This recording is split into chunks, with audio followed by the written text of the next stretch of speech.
주시기에 합당하신 주님, 그 이름을 높여 찬양합니다.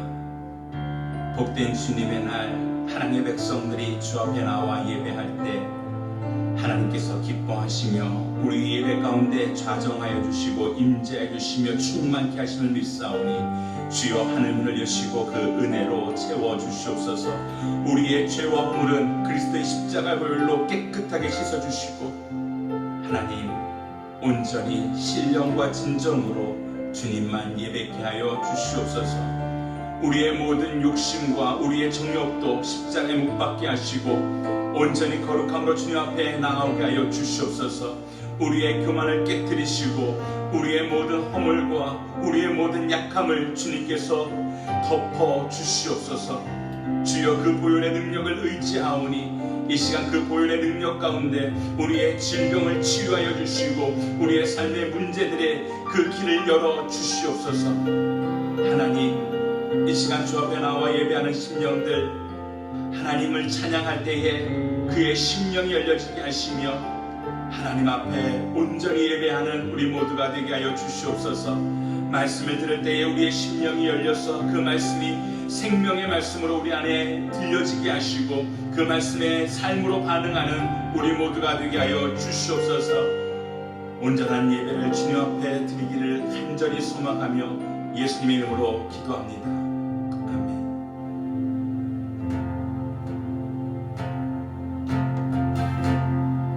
지극히 높은 주님의 낮이 성소로 들어갑니다. 세상의 신을 벗고서 주 보좌 앞에 엎드리니 내 주를 향한 사랑과 그 신뢰가 사그러져 갈 때 하늘로부터 이곳에 장막이 덮이네.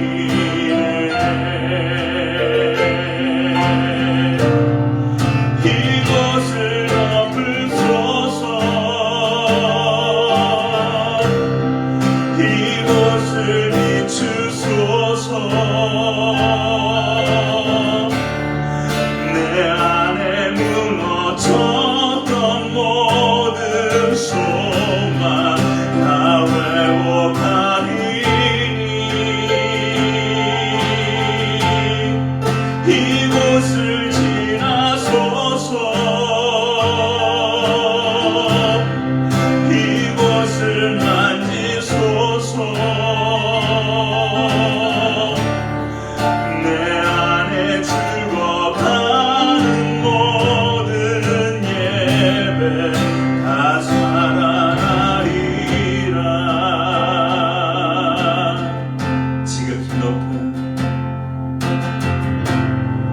지극히 높은 주님의 낮이 성소로 들어갑니다. 세상의 신을 벗고서 주 보좌 앞에 엎드리니 내 주를 향한 사랑과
내 죽어가는 모든 예배 다 사랑하리라.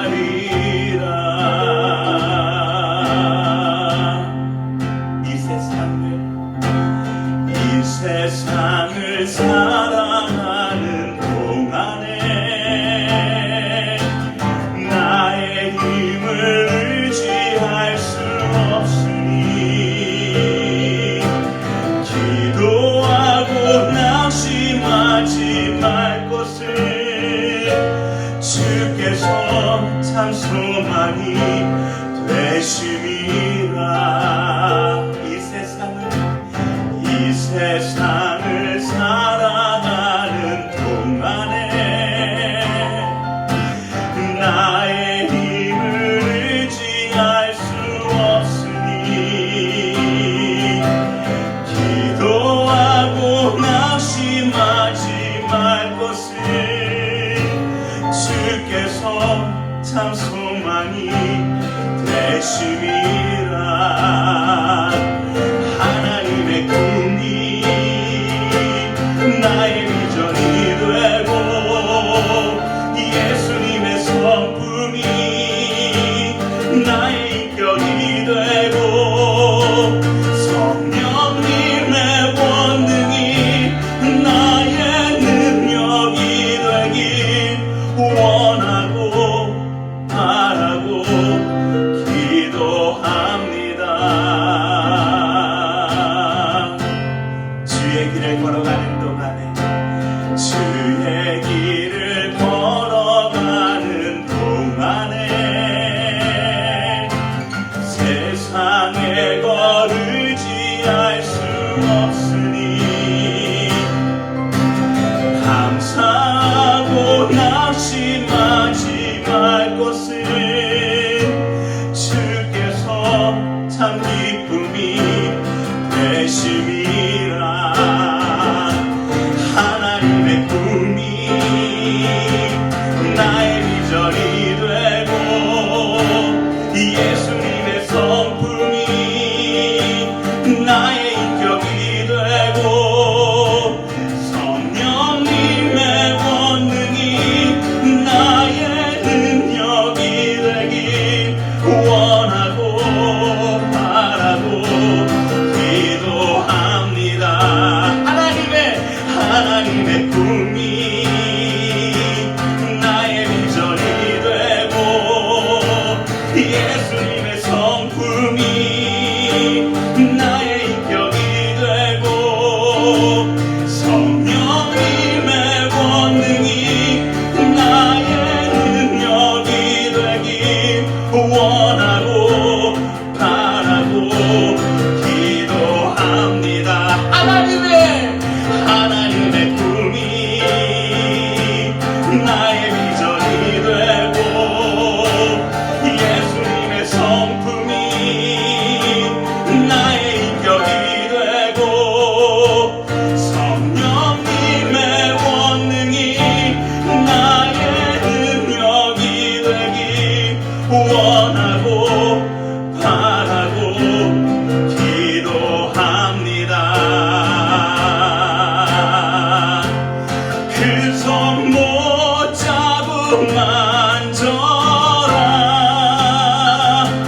그 손 못 잡고 만져라.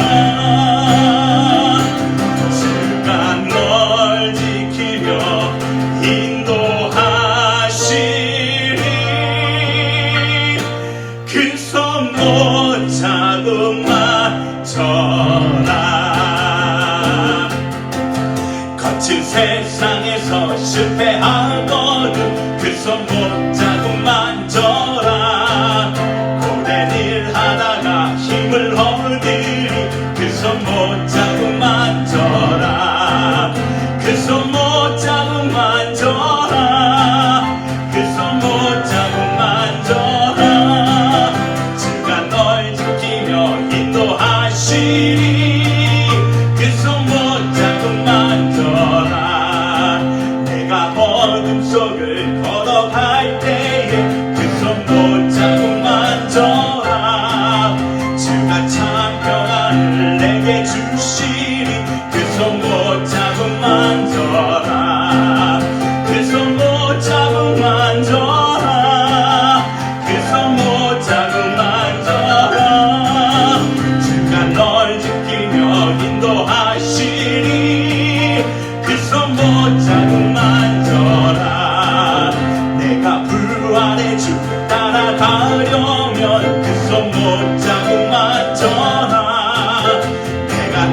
안에서 길이 살리라. 그 손 못자국 만져라. 그 손 못자국 만져라. 그 손 못자국 만져라. 제가 널 지키며 인도하시리. 그 손 못자국 만져라. 너의 죄악의 짐 무거울 때에 그 손 못자국 만져라. 마른 문 열고서 주를 모셔라. 그 손 못자국 만져라. 그 손 못자국 만져라. 그 손 못자국 만져라. 제가 널 지키며 인도하시리. 그 손 못자국 만져라. 아멘.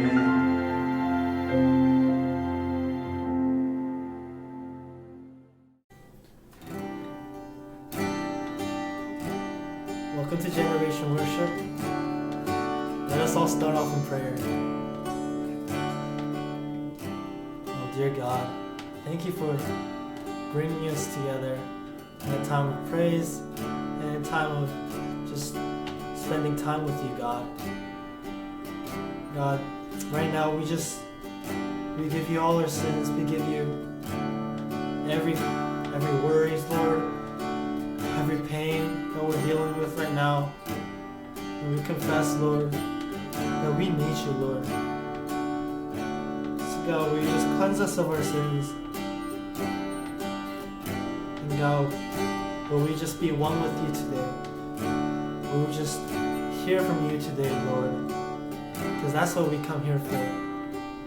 Not for the songs, not to just have fun, but God, to learn about you more and to get closer to you. God, soften our hearts. And God, will you just move mountains in our lives and move in a mighty way. Be here in this place, Lord, and we will praise you only, God. We pray in Jesus' name. Amen.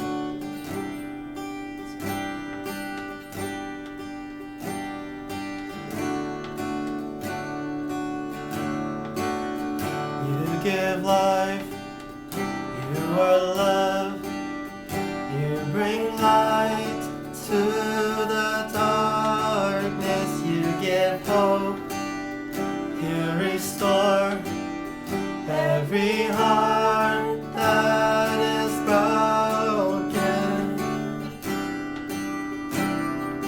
Great are you, Lord. It's your breath in our lungs, so we pour out our praise.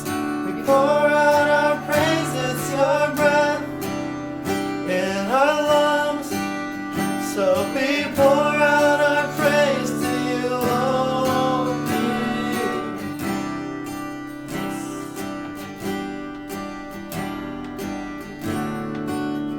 You give life. You give life. You are love. You bring light to the darkness. You give hope. You restore every heart that is broken. Great are you, Lord.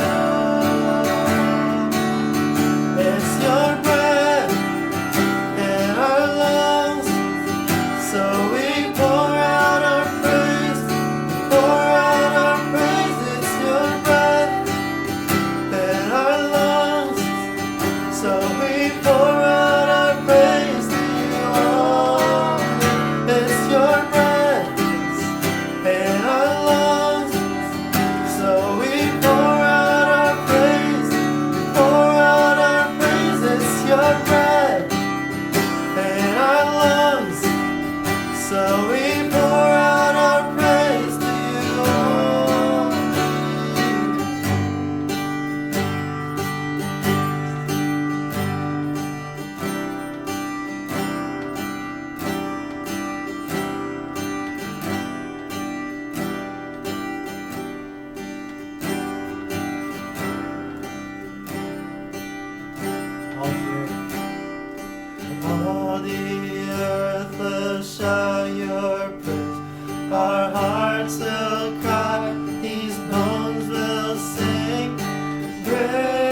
I count on one thing. The same God that never failed will not fail me now. You won't fail me now. And the waiting, the same God that's never late is working all things out. Is working all things out.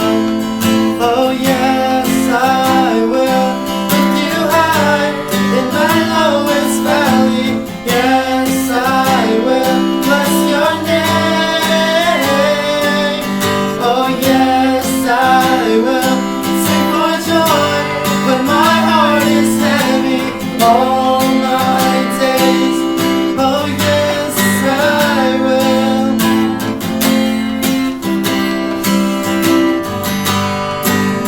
Still with the Lord.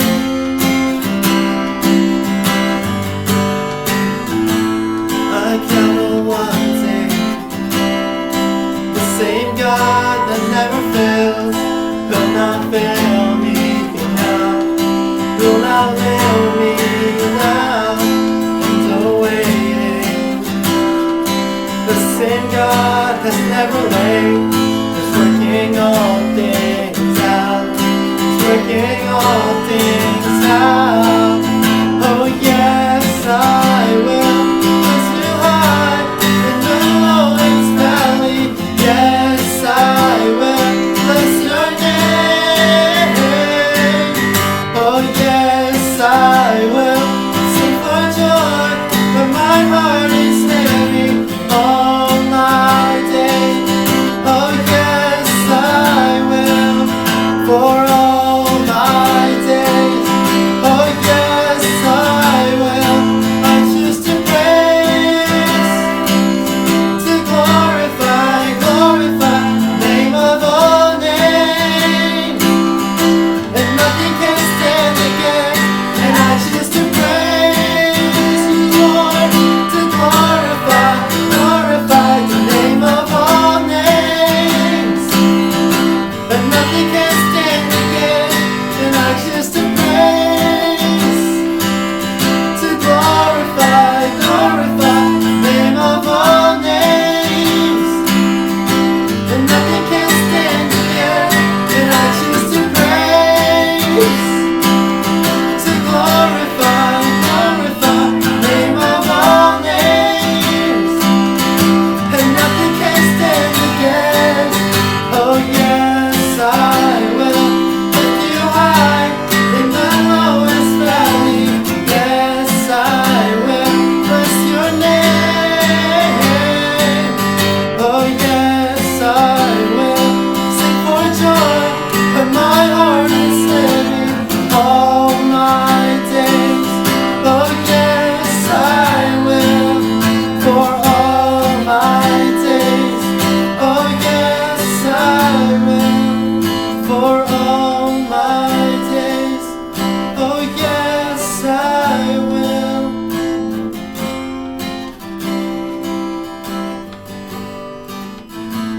Praise the Lord.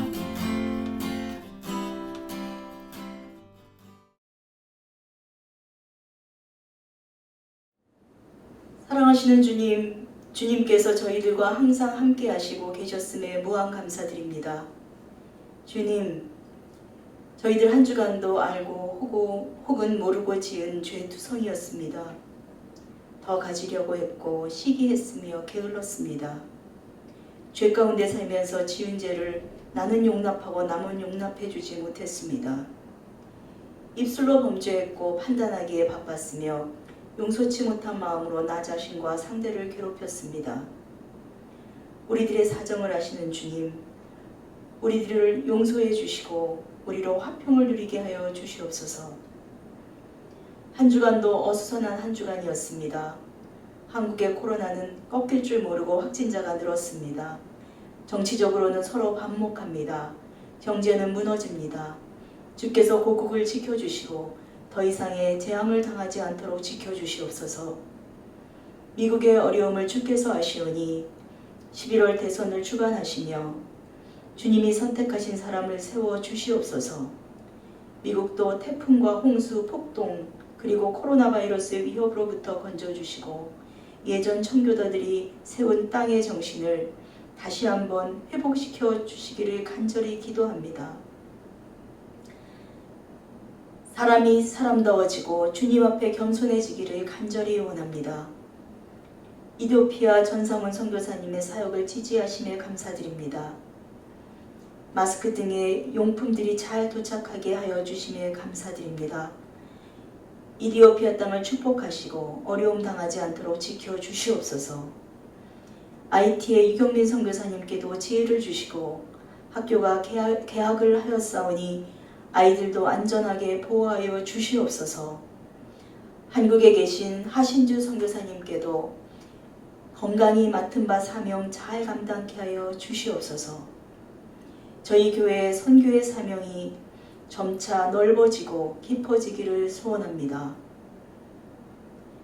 박용진 담임 목사님 한국 방문 중이십니다. 자가격리 기간 잘 지내게 하시고 모든 일에 차질 없도록 함께하여 주시옵소서. 김한중 목사님, 피로문 목사님, 장재원 목사님 모두 맡겨진 사명에 충성하게 하여 주시옵소서. 마음의 열정이 불일 듯 일어나기를 간절히 기도합니다. 교회의 병든 지체들, 상처 입은 지체들, 외로운 지체들에게 주님의 손길이 미치고 주의 음성이 들리게 하시어 회복의 시간이 임하기를 간절히 기도합니다. 지금은 예배의 첫 시간이 오니 마치는 시간까지 성삼위 하나님께서 함께하여 주시옵소서. 이 모든 말씀 우리를 죄에서 구원하신 예수 그리스도의 이름으로 기도하였습니다. 아멘. Good morning, church family. Go ahead and give each other a hug, the biggest hug you possibly can. Husbands and wives, give each other a big, big hug. Parents and children, give each other a big hug. And siblings, even you, give each other the biggest hug you possibly can and say to one another, I'm glad to be at home worshiping with you. Just go ahead. Just hug each other. If there's someone sitting next to you who refuses to participate, go ahead and grab them and just hug them. All right. So our English ministry, we started a new series in the book of Exodus just a couple weeks ago, and I know it's a joint family worship with our Korean ministry, but I wanted to just continue our series today, and today we're going to be reading from Exodus chapter 2. Today's message is titled, Our God, Our Answer, Our God, Our Guide. And we're going to be reading from Exodus chapter 2, verses 1 through 10. And we're going to be reading from the New Living Translation. And here's what it says. About this time, a man and woman from the tribe of Levi got married. The woman became pregnant and gave birth to a son. She saw that he was a special baby and kept him hidden for 3 months.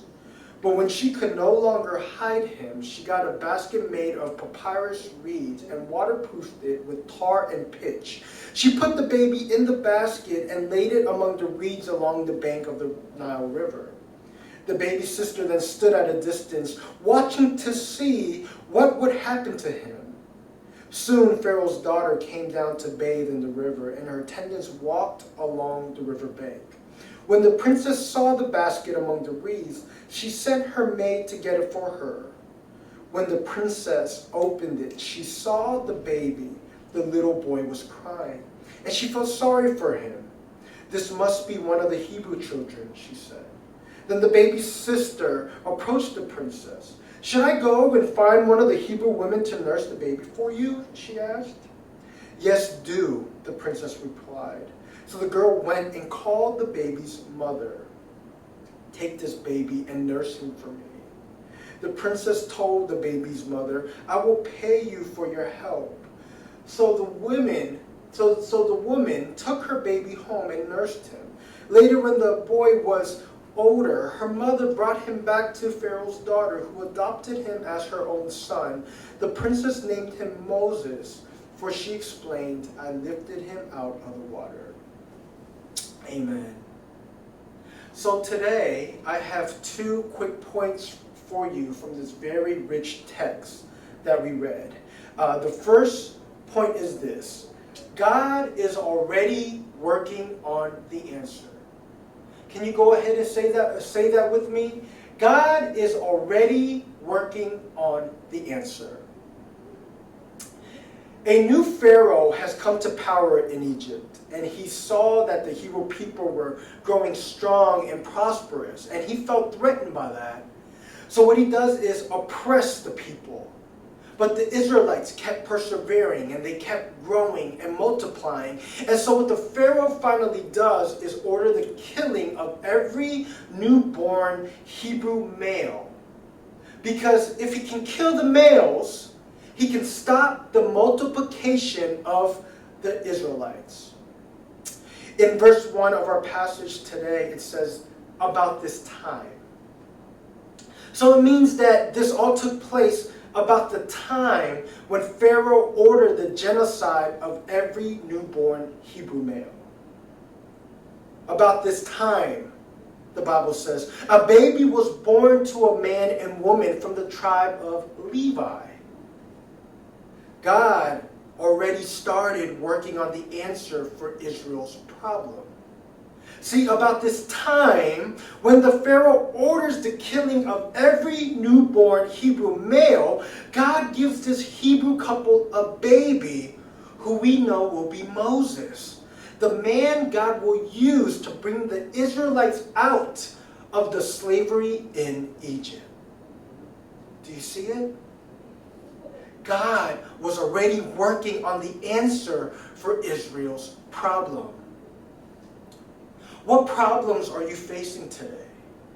What hardships or difficulties are you dealing with today? Whatever it is, God is already working on the answer. God is not surprised by our problems. In fact, God already knew the problems were coming. But because God is good and faithful, He is already working on the answer. Amen? But here's the thing.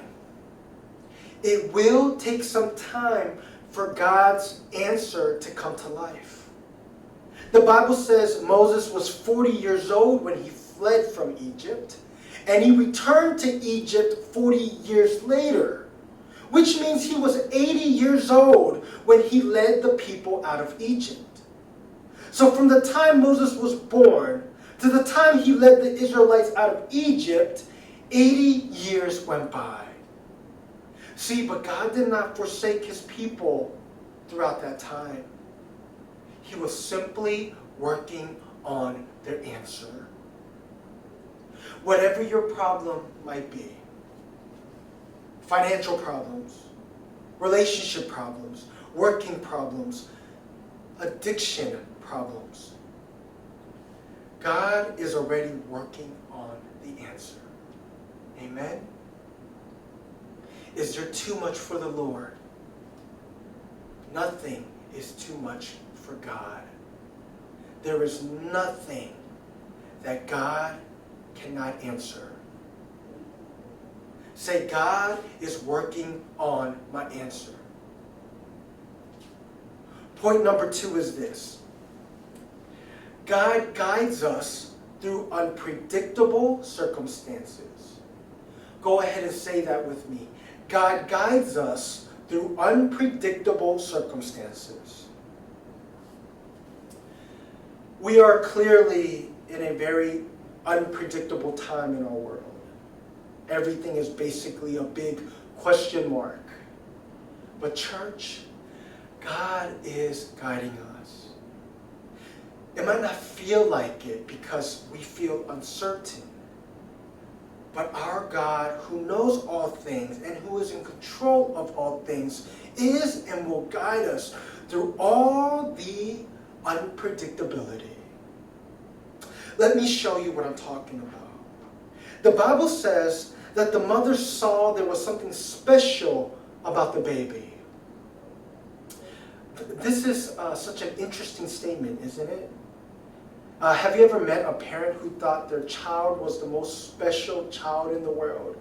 And you kind of think to yourself, your child ain't that special. See, but this mother wasn't hallucinating. There was something special about her baby. Have you ever encountered something special? You can't really pinpoint what it is, but you just know there's something there. There's something special about it. That special thing that you notice will most likely be God's answer to your problem. But it will be in seed form when you first see it. It will be in baby form. But it will grow to become the answer to your problem. Do you follow me? That's why you can't overlook the small things. You can't overlook the baby things. Think about it. How special could this baby have looked? I've seen a lot of newborn babies, and maybe other than skin color, they all pretty much look the same. People always say things like, oh, they're so cute. But to me, newborns all kind of look the same. But there was something special that this mother saw about her baby. And because he was special, she hid him for 3 months. Because I have 3 kids of my own, it makes sense to me why she could only hide him for 3 months. All the baby does for the first 3 months is sleep, eat, and poop. That's all they do. But after 3 months, that's when they get more mobile and they just make a lot more noise. So I can see why she couldn't hide this baby anymore. So what she does is waterproof this basket and put her 3-month-old baby inside of it, and she lays it into the Nile River. Take a moment and just think about that. She put her baby into a river. Think about the risk she is taking. Think about the fear she must be feeling. Think about the kind of faith she must have had in God to be able to put her 3-month-old baby into a river. I get freaked out when my 2-year-old son gets too close to the street. But this mother put her baby into a river. Think about how unpredictable a river is. She laid him by the reeds, so the water is calmer, but you don't know what can happen in water. An animal can come out. The tides could pick up and pull the basket into the river. And who knows if anyone's ever going to even see this basket. But by faith, like it says in Hebrews 11, the mother puts the baby into the river. What kind of faith do you have in God? Do you have the faith and trust in God to take risks? Do you have the faith and trust in God to get through unpredictable circumstances? Church, we don't know what the future holds. But one thing that we know for sure is that our God is faithful. And just like God divinely guided this basket through unpredictable water to the hands of Pharaoh's daughter, God guides us through unpredictable circumstances. Think about all the people this basket could have ended up with. Think about all the things that could have happened to this basket. But it ended up with the daughter of the most powerful man in the world because God was guiding it. Here's another thing that could have happened. She could have ordered for the baby to be killed when she found him, but the Bible said she felt sorry for the baby. So instead, she adopts him as her own son.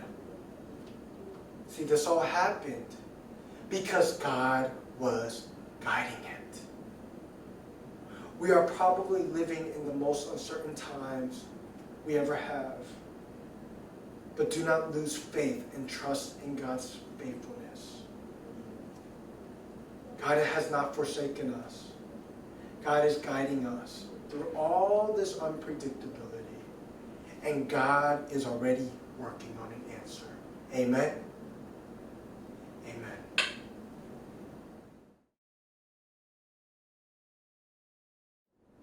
할렐루야. 함께 예배하는 우리 성도님들, 우리 청년들 주님의 이름으로 환영하고 축복합니다. 이 시기에 함께 나눌 말씀은 야고보서 3장 13절에서 18절 말씀입니다. 야고보서 3장 13절에서 18절까지 다 같이 합독하겠습니다.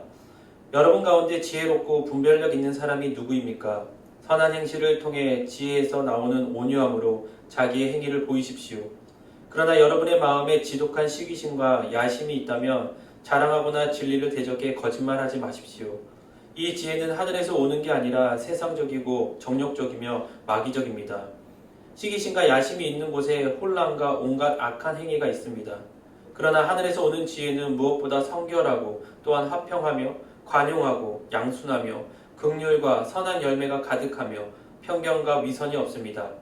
의의 열매는 화평하게 하는 사람들이 화평의 씨를 뿌려 거두는 것입니다. 아멘. 저는 여러분과 함께 하늘에서 오는 지혜라는 제목으로 함께 은혜 나누기 원합니다. 저번 주에는 오늘과 같은 본문의 말씀을 통해서 하늘에서 오지 않는 지혜에 대한 말씀을 나누었습니다. 하늘에서 오지 않는 이 지혜의 근원은 말씀에서도 본 것처럼 세상적이고 정력적이며 마귀적이라고 이야기하고 있습니다. 그래서 이 지혜는 결국 우리를 죄로 이끄는 지혜라고 얘기합니다. 세상적인 지혜이죠. 이 세상적인 지혜를 가진 사람은 세상의 가치관을 가지고 살아갑니다. 그리스도인으로서 주님이 원하시는 가치관이 아니라 세상이 원하는 세상의 가치관으로 살아가고, 이 지혜를 가진 사람은 자기가 원하는 육체적인 욕구에 따라, 육체의 정욕에 따라 살아가는 사람이라고 얘기합니다. 또한 이 하늘에서 오지 않는 이 지혜를 가진 사람은 마귀의 권세에 따라 그 영향력을 받고 살아가는 사람이라고 얘기합니다. 예수 그리스도를 믿는다고 고백하는 자들은 절대 이 하늘에서 오지 않는 지혜를 갖고 살면 안 됨을 이야기하고 있습니다. 왜냐하면 마귀의 권세 아래, 그 영향력 아래 살아가기 때문이라는 것입니다. 그리고 세상의 지혜는 마음에 지독한 시기심과 야심이 있다고 얘기합니다. 어떻게 보면 세상의 하늘에서 오지 않는 지혜의 특징이라고 얘기할 수 있죠. 시기심과 야심인데, 이 두 가지의 마음은 어떻게 보면 사람의 이기적인 마음을 잘 대표하고 야망적인 욕심적인 마음을 잘 묘사한 단어이고 그 특징을 보여주고 있습니다. 그래서 하늘에서 오지 않는 지혜를 따라 사는 사람은 혼란과 악한 일들을 행하며 살아간다고 그 열매에 대한, 악한 열매에 대한 이야기를 합니다. 혹시 우리들 삶 가운데 하나님이 주지 않는, 하늘에서 주지 않는 세상적인 지혜를 갖고 살아가고 있다면, 이제는 오늘 말씀을 통해서 참 지혜, 하늘로부터 오는 지혜가 무엇인지를 깨닫고 내가 어떤 지혜를 갖고 사는지, 내가 혹여 세상적인 지혜를 갖고 사는지, 혹여 내가 하늘에서 오는 지혜를 오늘 말씀을 통해서 배우면서 내가 부족한 건 무엇이고 내가 갖고 있는 것은 무엇인지 한번 고민하며 내가 부족한 것을 하나님께 간구하며 하나님께 찾기를 간절히 소망합니다. 오늘 우리가 살펴볼 지혜는 하늘에서 오는 지혜라고 얘기합니다. 참된 지혜는 하늘에서부터, 하나님께로부터 온다고 얘기합니다. 그러니까 이 지혜의 근원은 하나님이라는 것입니다. 하나님께로부터 오는 지혜는 어떤 이론적으로 우리가 그냥 아는 것이 아니라 실제적인 거예요. 내가 행동해야 되고 내가 삶으로 나타내야 된다는 것입니다. 지식과 지혜가 다르다고 내가 말씀드렸습니다. 지식은 우리가 많은 정보를 통해서 공부하고 배운 거지만, 지혜는 이것을 어떻게 활용하고 이걸 어떻게 사용하는지가 지혜라고 제가 설명해 드렸습니다. 그러면 여러분, 주님이 원하시는 것, 주님이 바라시는 것, 하늘에서 오는 지혜는 이 주님께서 주신 지혜를 갖고 우리가 실제적으로 우리의 삶으로 나타내 보이고 우리가 행하고 나가야 되는 것을 우리가 알아야 된다는 것입니다. 그리스도의 삶의 목표는 이러한 지혜로 근거를 설정되고 실천해야 된다는 것을 여러분 아셔야 된다는 것입니다. 그래서 하나님으로부터 오는 이 지혜는 어떤 지혜일까요? 어떤 지혜가 하늘로부터 오는 지혜인지 오늘 본문 17절에 이렇게 되어 있습니다. 그러나 하늘에서 오는 지혜는 무엇보다도 성결하고 또한 화평하며 관용하고 양순하며 긍휼과 선한 열매가 가득하며 편견과 위선이 없습니다. 헬라어로 직역하면 이렇게 되어 있습니다.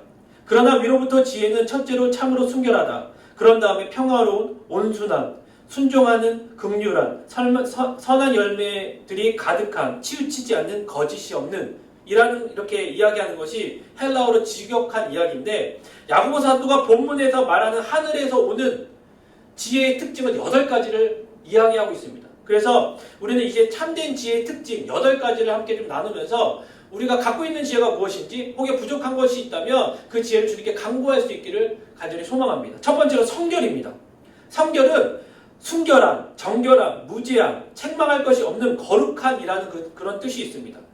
성결이라는 것은 거룩한 하나님의 성품을 이야기해요. 그렇죠.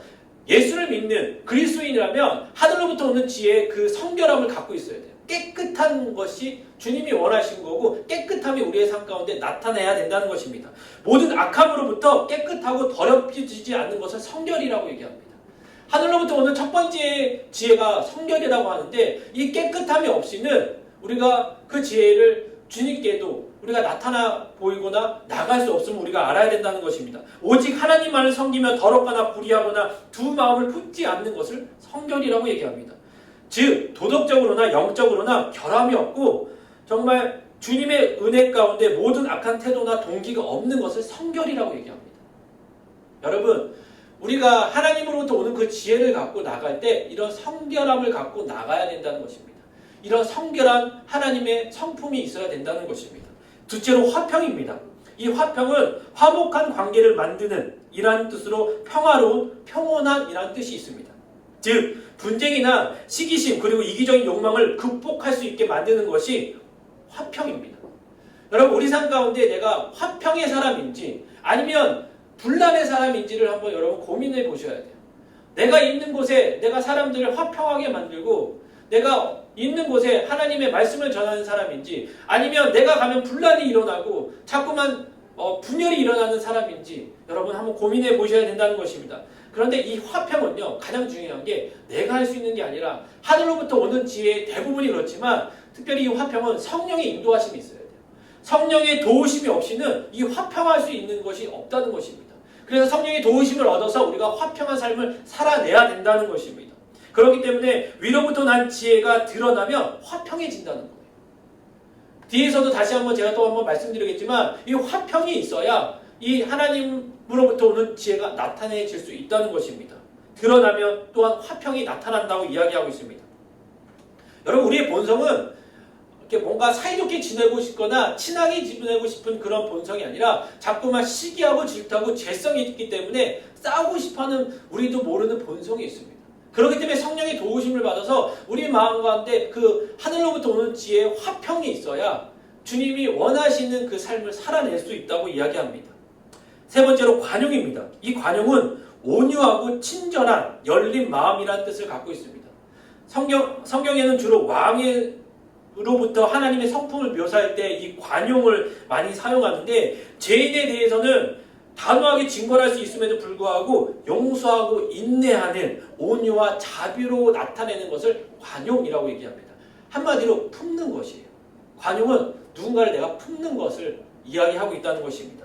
그래서 자신의 권리를 내세우기보다는 사람을 너그럽게 이해해주고 용서해주고 정말 품어주는 것을 관용이라고 합니다. 여러분, 관용의 마음이 있으십니까? 누군가를 품는 마음이 있으십니까? 아니면 이기적으로 품기보다는 어떻게든 내 품으려고 하는 것이 아니라 내쫓으려는 저희들의 마음은 없습니까? 주님은요, 악한 징벌로 세상을 변화시키려고 꿈꾸지 않습니다. 징벌하심으로 세상을 변화시키려고 하지 않으세요. 주님은 악을 사랑으로, 주님의 그 사랑으로 품으면서 주님의 그 십자가의 사랑을 나타내 보이시고 주님의 사랑을 보여주십니다. 여러분, 관용이 그렇습니다. 내가 품는 것입니다. 악을 주님의 사랑으로, 주님의 선으로 악을 이길 수 있는 것, 그것이 바로 관용이라는 것입니다. 야고보가 말하는 하늘에서 오는 지혜의 특징 네 번째는 양순이라는 것입니다. 이 단어는 성경에서 특별히 이곳에만 사용하고 있는데, 잘 순종하는, 유순한, 온순한이라는 뜻이 있습니다. 이것은 무엇이냐면 불의나 나쁜 것에 대해서는 강하게 대적하지만 하나님 일이나 진실한 일, 선한 일에 대해서는 겸손하게 순종하고 따르는 지혜를 양순이라고 얘기합니다.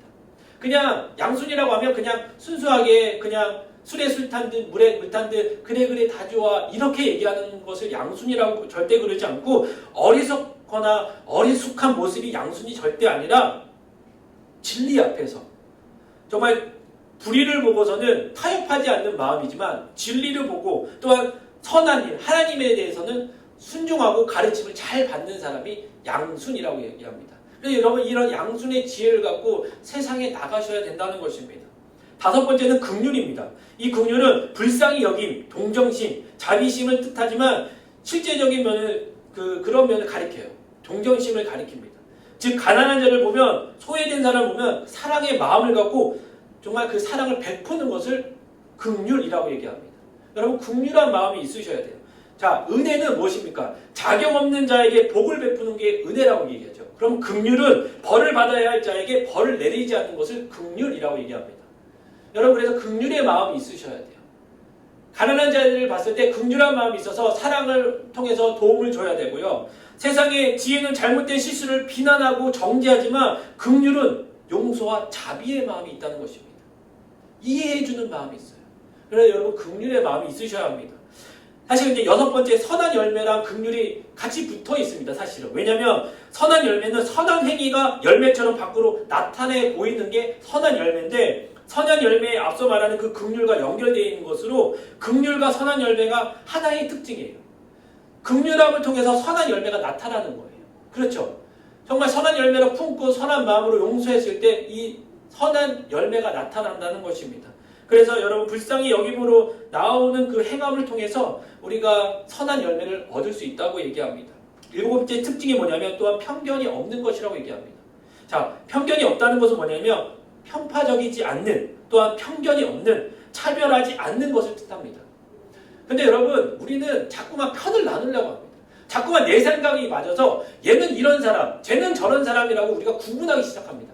얘는 착한 사람, 얘는 나쁜 사람. 얘는 신앙이 좋은 사람, 얘는 신앙이 좋지 않는 사람. 얘는 선한 사람, 얘는 악한 사람이라고 우리가 차별하기 시작합니다. 여러분 하늘로부터 하나님으로부터 오는 지혜는 이런 편견이 없는 사람이라고 얘기합니다. 하나님을 향해 두 마음을 품지 않는 사람, 그리고 사람을 향해서 선입견을 갖지 않고 공평하게 대할 수 있는 것. 여러분 때로는 나랑 다르다고 해서 틀리지 않습니다. 여러분 다를 수 있습니다. 생각이 다르고요. 어떤 가치관이 조금 어떤 부분에서 다를 수 있지만 틀리다고 얘기해서는 안 돼요. 잘못됐다고 얘기해서는 안 돼요. 편견을 가지고 그것을 정죄하셔서는 안 된다는 것입니다. 그래서 하늘로부터 오는 지혜는 편견이 없는 것이라고 얘기합니다. 그리고 마지막으로 여덟 번째 특징이 뭐냐면 위선이 없는 것이라고 얘기합니다. 거짓이 없는 것이라고 얘기합니다. 이 위선이 없다는 것은 거짓이 없으며 있는 그대로 진실함을 의미하고 있다는 것입니다. 여러분 거짓이 없는 것은 우리가 갖고 있는 어떻게 보면은 그 가면을 벗고요. 있는 모습 그대로를 주님께 가지고 나가고 있는 모습 그대로를 주님께서는 바라신다는 것입니다. 외식이 없는 모습을 이야기한다는 것입니다. 하나님의 지혜는 우리를 진실하게 만듭니다. 진실함을 갖고 나가야 되는 것이 하늘로부터 오는 지혜이고 그것이 위선이 없는 것, 거짓이 없는 것이라고 얘기합니다. 이렇게 8가지 하늘에서 오는 지혜의 특징을 이야기했습니다. 성결하고 화평하고 관용하며 양순하며 긍휼과 선한 열매이며 편견과 위선이 없는 것을 이야기하였습니다. 이러한 하늘에서 오는 지혜의 특징을 가지고 우리의 삶을 나타내야 합니다. 이것을 갖고 세상에 나아가 세상에 주는 어떤 기대와 가치를 갖고 나가는 것이 아니라 이렇게 주님이 주시는 지혜를 갖고 세상을 이기며 선한 열매를 맺고 나가셔야 된다는 것입니다. 그래서 많은 사람들이 그 모습을 보고 진정한 그리스도인임을 우리가 깨닫고 알게 해주고 주님이 어떤 분인지 우리의 삶을 통해서 그 8가지 하늘에서부터 오는 지혜를 갖고 살아낼 때 참 그리스도인, 참 주님이 누구인지를 알 수 있게 우리가 살아내셔야 된다는 것입니다. 근데 야고보가 8가지 특징을 말하면서 이 특징을 가장 잘 행하고 실천하는 분을 이야기하는 것이 누구냐면 바로 예수 그리스도라는 것입니다. 예수 그리스도가 이 8가지 모든 특징을 갖고 모든 것을 행하며 나가셨다는 것입니다. 참 지혜가 되신 예수님을 따라 우리가 화평의 마음을 갖고 정말 화평의 씨를 뿌려서 의의 열매를 맺어야 된다고 얘기합니다. 오늘 본문 3장 18절에 이렇게 되어 있습니다. 의의 열매는 화평하게 하는 사람들이 화평의 씨를 뿌리고 거두는 것입니다. 라고 되어 있습니다. 여러분 참 지혜는 거짓된 지혜와 달라요. 결과가. 거짓된 지혜, 하늘로부터 오지 않는 지혜의 결과는 뭡니까? 혼란과 모든 악한 일. 하지만 주님을 바라보고 하늘로부터 오는 지혜는 다른 것이 아니라 하나님이 기뻐하는 행위들을 한다는 것입니다. 다른 것이 아니라 화평의 씨로 정말 뿌리고 의의 열매를 거두는 사람이라고 얘기합니다. 자, 의가 뭐냐면 하나님이 기뻐하시는 모든 행위를 의라고 얘기합니다. 근데 여기서 중요한 것은 뭐냐? 의의 열매는 화평으로 심어야 가능한 거예요. 그래서 여러분, 어떤 일이든 내가 화평하지 않는 곳에 있다면 의의 열매가 나타나지 않고 그 하늘에서의 그부터 내려오는 지혜가 나타나지 않는다는 것입니다. 그래서 여러분, 분란과 분쟁이 먼저가 아니라 화평하는 것, 하나 되는 것이 먼저라는 것을 여러분 아셔야 된다는 것입니다. 그래서 의는 화평을 통해서 맺어짐을 아시고 우리의 삶 가운데 화평하지 않는 곳, 혹시 불편한 부분이 있거나 분란이 있는 부분이 있다면 먼저 주님의 은혜를 갖고 화평할 수 있기를 간절히 축원드립니다. 그래서 하늘로부터 오는 지혜의 결과는 의의 열매로 가득하다고 얘기합니다. 그래서 여러분, 의의 열매로 가득한 삶을 사셔야 돼요. 의의 열매가 다른 것이 아니라 하늘로부터 오는 그 8가지 지혜라는 것입니다. 그 지혜를 갖고 세상에 나가 빛과 소금의 역할을 감당하셔야 된다는 것입니다. 그래서 여러분 한번 생각해 보셔야 돼요. 오늘 본문에 나오는 2가지 지혜를 말씀드렸습니다. 하늘로부터 오지 않는 지혜와 하늘로부터 오는 지혜에 대한 것을 말씀해 드렸는데 우리는 어느 쪽에 있습니까? 아직도 예수님을 믿지만 세상을 향하여 세상의 지혜, 정욕적이고 세상적이고 마귀적인 지혜를 갖고 사십니까? 아니면 하늘로부터 오는 참 지혜를 갖고 사십니까? 지금이라도 여러분, 이제는 세상적인 가치관과 세상의 기준과 세상의 지혜가 아니라 주님의 기준으로 주님이 주시는 지혜를 갖고 나가셔야 된다는 것입니다. 그렇다면 이 지혜는 하늘로부터 온 것이기 때문에 주님의 도움이 필요해요. 그렇죠. 주님의 도움을 필요할 때는 우리가 주님께 간구하셔야 돼요. 그럼 주님께서 주신다고 얘기합니다.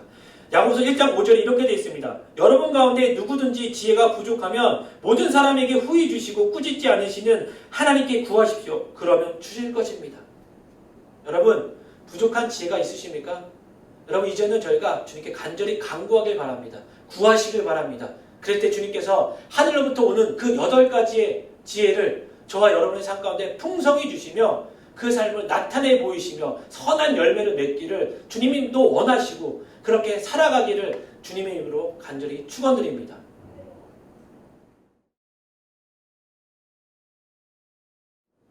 할렐루야. 오늘 은혜를 나눌 하나님의 말씀은 베드로전서 2장 4절 5절의 말씀입니다. 사람에게는 버림을 당하셨으나 하나님께는 택함을 받은 보배로운 산돌이신 예수께 나아가 여러분 자신도 산돌들처럼 신령한 집으로 세워지십시오. 그래서 예수 그리스도로 인해 하나님께서 기쁘게 받으실 만한 제사를 드리는 거룩한 제사장이 되십시오. 아멘. 오늘 본문 말씀은 베드로 사도가 그리스도인들의 속성, 어떻게 하면 그리스도인들이 정말 참 그리스도인답게 살 것인가에 대해서 우리에게 도전해주는 말씀을 기록해 놓은 것을 볼 수 있습니다. 오늘 이 말씀은 베드로라는 사람, 어쩌면 우리가 가장 많이 들었던 성경의 인물 중에 한 사람인데 이 베드로라는 사람, 예수 그리스도 때문에 그 사람의 인생이 180도가 바뀐 그 베드로에 의해서 기록이 되어 있습니다. 여러분들이 아시다시피 베드로는 갈릴리의 가난한 어부였습니다. 그러나 그는 예수님께 부름을 받은 이후에 예수님의 제자가 되어서 예수님의 사역 동안 예수님을 따라다녔습니다. 그러면서 예수님께서 하시는 모든 기적들과 이적들을 보았고 그 가르침을 받았습니다. 예수님께서 겟세마네에서 잡히실 때에는 칼을 뽑아서 휘두를 정도로 다혈질의 성품을 가진 사람이었습니다. 그리고 예수님께서 붙잡히셔서 고초를 당하실 때에 예수님 눈앞에서 예수님을 3번이나 부인할 정도로 겁이 많은 사람이기도 했습니다. 그리고 그 이후에 바로 그 죄를 돌이키고 나가서 슬피 울면서 가슴을 치면서 회개했던, 또 그렇게 마음이 심약한 사람이기도 했습니다. 이 베드로의 성품을 보면 어떻게 보면 참 종잡을 수가 없습니다. 사람 자체의 성격이 막 굉장히 강하고 리더십이 있고 다혈질이고 정말 남자, 그냥 상남자 같은 그런 모습을 보이다가도 또 어느 때는 한없이 작아지고 한없이 겁많고 한없이 약해지는 그런 모습을 보이는 어떻게 보면 이중적인 그러한 모습을 가진 사람인 것입니다. 예수님께서 폭풍을 걸어오실 때에 그 바다에 첨벙 뛰어내려서 그 폭풍과 치는 바다를 저벅저벅 걸어서 예수님께 다가갈 만큼 담대한 믿음이 있는가 하면 또 여자아이가 나도 당신 예수님을 따라다니는 걸 봤다라는 한마디를 그냥 극구 부인하고 예수님을 3번이나 저주하며 부인했던 그러한 사람인 것을 우리는 말씀을 통해서 볼 수 있습니다. 그런데 이렇게 흔들리고 많이 바뀌고 변하고 이 진폭이라 그러죠. 이 흔들림의 폭이 컸던 베드로가 이제 예수님을 통해서 서서히 그 흔들림의 진폭이 작아지고 그 믿음의 변화가 작아지고 이제는 신뢰할 수 있는 사람, 믿을 수 있는 사람, 복음의 반석 위에 선 사람으로 변화되어져 가는 그 과정을 우리는 잘 지켜볼 수가 있는 것입니다. 나중에는 베드로도 예수님의 가르침을 그 복음을 전파하고 전하다가 이제 예수님처럼 그 길에서 그 순교의 길목에서 나는 예수님과 같이 그렇게 십자가에 달려서 죽을 수가 없다. 나를 거꾸로 못 박아달라 라고 하고 역십자가 거꾸로 박힌 십자가에 순교당하는 길을 걸어갔던 사람인 것입니다. 예수님께서는 베드로에게 너는 반석이다. 네 이름 위에 교회를 세울 것이다. 라고 말씀을 하셨습니다. 그래서 로마 캐톨릭에서는 베드로 교회라고 실제로 베드로 무덤 위에 교회를 세워놓기도 했습니다. 그 반석이라는 말, 그 돌, 거대한 돌, 큰 기초가 되는 돌이라는 그 말이 아마도 베드로의 인생에는 커다란 어떠한 말로, 단어로 그렇게 자리를 잡았던 것 같습니다. 그래서 오늘 베드로 전서에서 베드로는 바로 이 돌에 대한 이야기를 하고 있는 것입니다. 정말 볼품없고 가난하고 무식했던 이 베드로는 이제 담대하게 용기를 내어서 초대교회 성도들에게 편지를 씁니다. 이것이 베드로 전서, 베드로 후서입니다. 이제 자신이 십자가에 달려 순교한 이후에 뒤에 남겨질 성도들과 교회들에게 자신의 믿음, 자신이 때로는 흔들리고 방황하고 그렇게 많은 좌절을 겪었던 믿음들, 그것들을 교훈 삼아서 흔들리지 않는 든든한 믿음의 교회들이 되라, 성도들이 되라라는 교훈의 말씀을 남겨주고 있는 것입니다.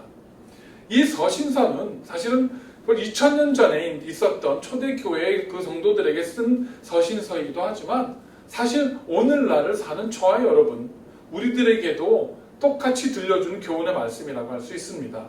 왜냐하면 당시의 초대교회 교회들이 겪었던 여러 가지 환난과 박해와 핍박들이 모양은 달라졌지만 지금 현대에도 여전히 우리들이 살면서 세상 속에서 겪고 있는 환난과 크게 그 본질은 다르지 않기 때문인 것입니다.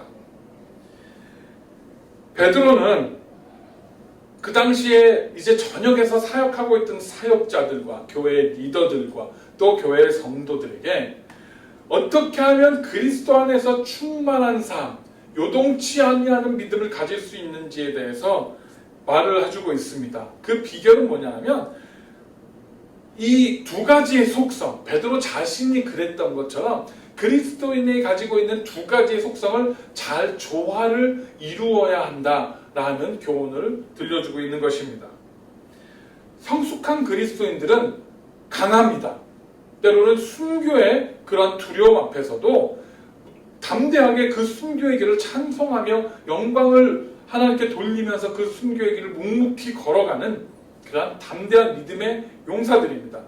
그러나 또 이렇게 정말 성숙한 그리스도인들은 한없이 부드럽고 따스하고 정말 사랑과 인정과 그렇게 불쌍히 여기는 그 자비로운 마음들이 많은 그런 그리스도인들이기도 합니다. 이 양면을 다 가지고 있다는 겁니다. 복음의 어떤 원칙 앞에서는 절대 흔들리지 않는 믿음의 그 담대함을 고수하면서도 그러나 때에 따라서는 그 사람들의 사정과 형편을 살피고 또 그 나라의 그 여러 가지 상황에 맞게 그 사람들의 형편에 맞게 개개인의 그 상황에 맞게 복음들을 집어넣고 그들을 변화시키고 예수 그리스도의 사람으로 만들어내는 그렇게 굉장히 어떻게 보면 융통성이라고 하죠. 융통성이 있고 플렉서블한 그러한 것이 바로 이 온전한 성숙한 그리스도인이라는 것을 들려주고 있는 것입니다. 우리 예수님께서도 바로 이런 분이셨습니다. 신이셨습니다. 그는 하나님의 아들이셨고 삼위일체 하나님 그 본체이셨습니다. 그러나 그분은 육신을 입고 한없이 나약한 인간으로 오셨어요. 그리고 우리와 똑같이 울기도 하고 웃기도 하고 배가 고프고 먹어야만 하고 화장실까지 가야 되는 그러한 정말 나약한 인간 육신을 입고 계셨다는 것입니다. 완전한 하나님이시면서 완전한 인간으로서 그 어떻게 보면 도저히 양립할 수 없는 두 가지의 모습을 우리에게 보여주고 잘 조화된 모습을 우리에게 보여주셨던 것입니다. 그래서 베드로는 오늘 본문에서 예수님을 산돌, 리빙 스톤이라고 그렇게 말씀하고 있습니다. 산돌이 무엇입니까? 이게 참 말이 안 되는 표현입니다. 돌은 죽어 있는데 어떻게 살아있는 돌이라는 표현이 그 두 단어가 하나로 쓰여질 수가 있겠냐는 겁니다. 우리는 성경의 곳곳에서 예수님을 반석 혹은 모퉁이돌 이렇게 묘사하는 것들은 들어봤지만 산돌이라는 표현은 사실 베드로가 이렇게 쓴 표현이고 사실은 이 표현 속에는 말씀드린 대로 양립할 수 없는 어떻게 보면 전혀 섞일 수 없는 두 가지의 성품과 두 가지의 양면성이 조화를 이루고 있다는 것을 들려주고 있는 것입니다. 돌, 가장 대표적이고 가장 흔한 무생물입니다. 길바닥에 나가면 발에 걸리고 이렇게 발에 채이는 게 다 돌입니다. 무생물, 죽어있는 것의 대표적이고 누구나가 눈으로 보고 확인할 수 있는 것이 바로 이 돌입니다. 그런데 이 돌이 살아있는 돌이라는 것입니다. 돌멩이가 어떻게 말을 할 수 있고 어떻게 돌아다닐 수 있고 스스로 굴러다니는 돌이 있을 수 있겠습니까? 소리를 내는 돌이 있을 수 있겠습니까? 그런데 산돌이라는 것은 도대체 이해할 수가 없는 듣도 보도 못한 표현인 것입니다. 이런 모순적인 표현을 왜 베드로가 사용했는가? 그가 과연 잘 배우지 못한 무식쟁이여서 이런 표현을 썼는가? 아니면 그는 정말 깊은 신앙적인 통찰력을 가지고 이런 표현을 사용했는가? 우리는 사실은 돌의 속성을 살펴보면 알 수가 있는 것입니다. 돌의 속성은 변하지 않는다는 겁니다. 지금처럼 도구가 발달을 해서 집채만한 바위 들어서 옮기고 크레인으로 옮기고 돌을 깎고 다듬고 해서 우리가 원하는 모양으로 변형할 수 없었던 그 옛날 고대 시대에는 이 돌은 정말 움직일 수 없는 큰 장애와 같았고 어떤 대적할 수 없는 절대적인 존재와도 같았을 것입니다. 그래서 예전에 우리 조상들은 또 전 세계적으로도 이렇게 큰 바위나 큰 돌이나 이런 것들을 우상으로 두고 거기에 심지어 제사까지도 그렇게 드리고 신으로 섬겼던 것을 우리는 볼 수 있습니다. 이처럼 돌은 어떤 거대한 내가 감히 넘을 수 없고 대적할 수 없고 내가 어떻게 할 수 없는 그러한 거대한 존재를 의미하고 있었던 것입니다. 그래서 예전에 사람들은 그 크고 작은 돌들을 모아서 집을 짓기도 하고 성을 쌓기도 했고 그것이 수천 년이 지난 지금 고고학자들에 의해서 발굴이 되고 나타납니다. 이러한 변하지 않는 이러한 이 돌의 속성은 바로 진리를 이야기합니다. 진리, 변하지 않는 진리. 수천 년이 지나도 예수님의 그 선포하셨던 복음과 진리가 변하지 않는 것처럼 이렇게 변하지 않는다는 겁니다. 그리고 돌은 담대함을 의미합니다. 우리가 정말 예수님께서 이 엄청난 고통과 그 십자가의 고난들을 묵묵히 참아내신 것을 볼 수 있습니다. perseverance라고 하죠. 인내하고 견뎌내는 겁니다. 그 자리에서 묵묵하게 자기 자리를 지키는 것이 돌의 속성입니다. 누가 움직이지 않으면 늘 수백 년 수천 년이 지나도 그 자리에 있는 것입니다. 이처럼 우리 예수님은 시간과 공간을 초월해서 늘 그 자리에서 진리의 말씀을 선포하시는 그러한 존재라는 것이고, 우리도 그와 같이 요동치 아니하는 존재로 진리의 말씀을 이 세상에 선포하는 자들이 되어야 한다는 것입니다. 그래서 베드로전서 2장 5절에 이렇게 말합니다. 여러분 자신도 산 돌들처럼 신령한 집으로 세워지십시오. 그래서 예수 그리스도로 인해 하나님께서 기쁘게 받으실 만한 제사를 드리는 거룩한 제사장이 되십시오. 아멘. 우리도 이렇게 산 돌들로 신령한 집이 되라고 말합니다. 바람이 불고 폭풍과 몰아쳐도 흔들리지 않는 튼튼한 돌로 지은 집처럼, 성처럼 그렇게 든든한 신앙의 사람들이 되라는 것입니다. 또 우리는 이 리빙스톤 산돌이라는 단어에서 살았다는, 돌이 아닌 산에 우리가 초점을 맞춰야 될 필요가 있습니다. 우리 주님은 더 이상 죽어서 무덤에 묻히신 분이 아니라 무덤을 이기고 살아나신 분입니다. 우리 예수님께서는요, 이제 그렇게 변치 않는 진리의 말씀을 가지고 계심에도 불구하고 살아서 운동력이 있는 성령의 능력으로 시대를 관통해서 우리 모든 각각의 여러 가지 다양한 상황과 형편들에 맞춰서 사람들을 변화시키고 능력을 주시고 축복을 주시고 그 사람들을 믿음 안에 세워가는 것을 우리는 볼 수 있습니다. 하나님께서는요, 이렇게 예수님을 통해서 살아있는 능력, 그저 성경에 글씨로 기록되어 있고 불교 경전이나 쿠란 같은데 그냥 글씨로 남아있는 복음이 아닌 오늘 이 시간에도 살아서 역사하시는 그 복음의 능력들, 그것들을 우리가 누리기를 소망하신 것입니다. 그래서 이 살아있는 능력, 이 복음의 능력, 살아있으나 불변하는 이 산돌이 바로 우리에게 의미로 다가오는 것입니다. 베드로 사도는 바로 이렇게 산돌이신 예수님처럼 우리도 그 삶을 본받아 살아가기를 원합니다.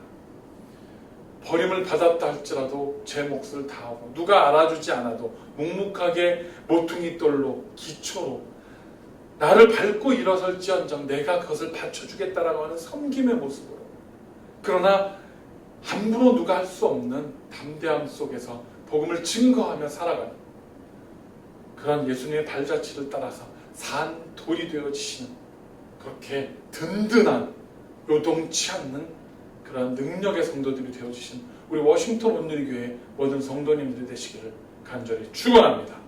기도하겠습니다. 하나님 감사합니다. 오늘은 베드로 사도의 산돌에 대해서 우리가 말씀의 은혜를 나누었습니다. 살아있던 것과 돌, 도무지 하나가 될 수 없는 이 단어지만 이 세상 속에 살아가는 그리스도인도 이처럼 세상과 하나가 될 수 없는, 섞일 수 없는 그러한 존재들인 것을 우리가 압니다. 그럼에도 불구하고 이 세상 속에서 영향력을 행사하고 이 세상에 정말 수많은 사람들이 밟고 일어설 수 있는 그러한 주춧돌과 기초와 정말 반석이 되어줄 수 있는 그러한 성도와 교회들이 될 수 있도록 은혜 내려 주시옵소서.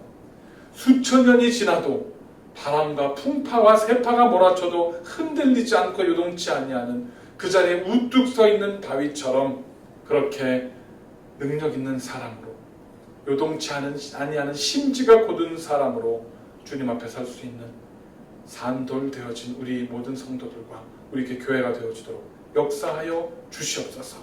이 소망 가지고 살아가기로 작정하며 다짐하는 이 시간 머릿속에 우리 모든 성도님들 가운데에 놀라운 은혜가 임하게 하여 주시옵소서. 감사드릴 때 예수님의 이름으로 기도드렸습니다. 아멘.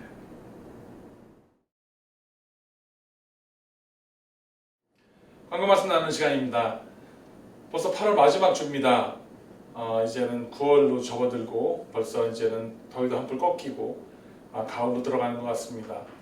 올해 초에 시작된 코로나 바이러스의 문제들이 금방 끝날 줄 알았는데 벌써 여름이 훌쩍 넘겼습니다. 빨리 잘 정리가 되어서 빨리 예배와 모든 모임들, 사역들이 회복될 수 있도록 계속 기도해 주시기를 부탁드리겠습니다. 모두 여러분들 건강에 유의해 주시고 안전하게 또 남은 여름들을 잘 마무리하시고 또 가을을 맞이하시기를 부탁드리겠습니다. 여러분들 주님께 계속 헌금 또 드려주시고 또 헌신해 주셔서 감사드립니다. 여러분들의 헌금이 쓰여지는 곳에 아름다운 하나님의 사역의 열매들이 맺혀지기를 함께 기도합니다. 여러분들 계속 기도해 주시고요. 기도가 계속해서 우리의 생활화되어지도록 여러분들 알람 맞춰 놓으시고 함께 기도해 주시고 어느 곳에 계시든지 서로를 위해서 중보하며 기도함으로 우리의 더 성도 간의 그 교제와 사랑이 깊어질 수 있기를 간절히 부탁을 드리겠습니다. 이제 8월 마지막 주, 이번 주를 끝으로 우리 이제 가족들이 함께 모여서 하는 가족 그 연합 예배는 더 이상 드리지 않습니다. 왜냐하면 EM과 또 청년부가 이제는 좀 조심스럽지만 따로 모여서 공식적인 예배의 그 회복과 공식적인 예배는 아니지만 녹화를 할 때 나오고 싶은 우리 청년들과 또 나오고 싶은 우리 EM, 우리 청소년들과 EM 그 성도들은 함께 나와서 예배할 수 있도록 좀 그렇게 오픈을 하려고 합니다. 그래서 이제 EM 우리 영어권은 토요일 날 오후에 모여서 녹화와 예배를 진행을 하고요. 우리 청년부는 N컴 청년부는 주일 날 오전 시간에 그렇게 진행을 합니다. 여전히 영상 예배는 계속해서 나가고요. 그 대신 영상 예배를 드리는 게 그동안에는 저희가 아무도 없이 정말 한 사람도 없이 카메라만 놓고 이렇게 예배를 했는데 이제는 조금씩 자발적으로 예배에 참여하기를 원하는 우리 청년들과 또 우리 EM 성도님들은 오셔서 예배를 할 수 있도록 그렇게 사역을 조금씩 이루어 나갈 예정입니다.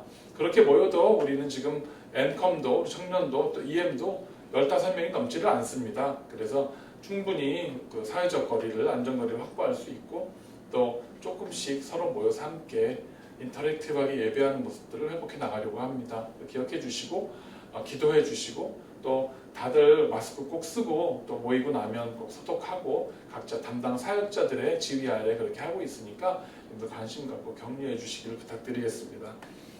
시간이 또 좀 더 모든 사태가 진정되는 대로 우리 장년부 또 우리 한옥권 예배도 조금씩 원하시는 분들은 이제 오셔서 함께 예배에 또 예배 녹화에 참여하실 수 있도록 그렇게 조금씩 개선해 나가겠습니다.